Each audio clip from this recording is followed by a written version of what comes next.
Dapat pinicturean mo ako kanina, baby. Okay na, picture na kita. Hindi, kanina ba? Kasi, Pwede ka naman maghilamos muna. ayoko, baby. Maghilamos ka muna.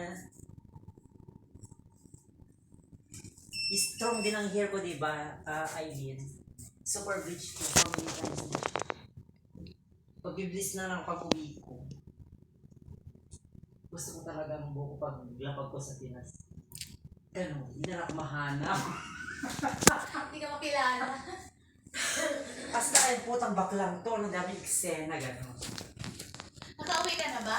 Uwi ako next month. Jonas, kailan ka? Kailan mo gusto magbakasyon sa Pinas? Next year, no? Sabay pag-uwi kay Casey. Tapos mag-aral na to. Next year?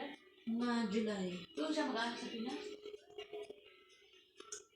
Mga July. Kailangan Kailangan dapat- mag-Malaysia pa siya. Bakit di na lang dito? Hindi naman nakikredit sa Pilipinas.